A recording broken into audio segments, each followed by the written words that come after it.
Quero ouvir o Theo Cury a esse respeito, não só, Theo, da decisão em si, mas desta resposta bastante contundente do senador Flávio Bolsonaro a uma decisão que era, digamos assim, previsível, né? Houve a condenação do Núcleo 4 de desinformação daqueles réus e aí, a partir desta condenação, é que houve a determinação não só de Alexandre de Moraes, né, da maioria da primeira turma, para que Valdemar Costa Neto voltasse a ser investigado, Theo.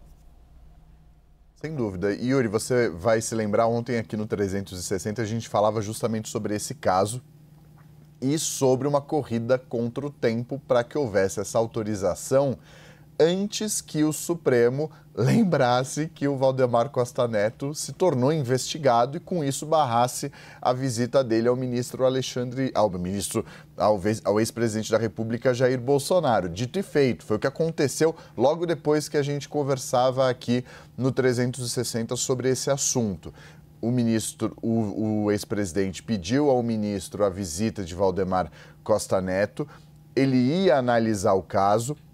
Nesse timing, nesse gap de tempo, o Supremo tomou a decisão de reabrir uma investigação contra o Valdemar Costa Neto e, com isso, os dois não poderiam se encontrar porque Bolsonaro está impedido de conversar e manter contato com pessoas que são investigadas, assim como ele. Como o Valdemar passou a ser investigado, esse é o impeditivo que foi determinado, foi salientado, foi fundamentado pelo ministro Alexandre de Moraes na decisão em resposta ao pedido feito por Jair Bolsonaro. Fato é que, a despeito do que disse o senador Flávio Bolsonaro, ao fim e ao cabo, atrapalha sim os planos da direita, a não comunicação entre os dois. Então, não entrando no mérito de ser o ministro responsável, mas o fato de a primeira turma ter tomado essa decisão de fazer com que o Valdemar Costa Neto se torne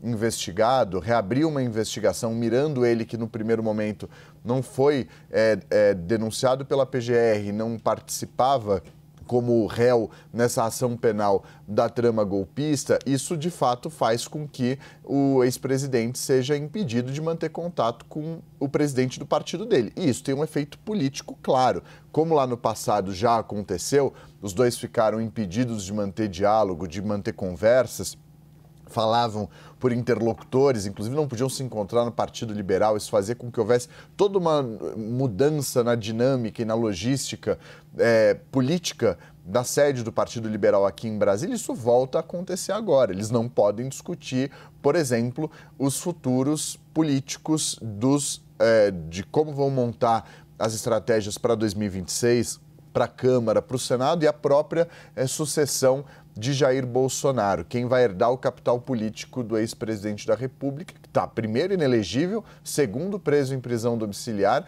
e, terceiro, prestes a ser, de fato, ter os recursos analisados pelo Supremo Tribunal Federal contra a condenação a 27 anos e 3 meses de prisão. Então, de fato, atrapalha os planos políticos da direita essa proibição que acontece depois de uma mudança ali a partir do momento em que um dos réus bateu na tecla. Se eu sou réu porque eu fui contratado pelo Partido Liberal, por que o Partido Liberal não está sendo investigado, o presidente do Partido Liberal, como eu? E aí os ministros do Supremo concordaram na reabertura desse caso.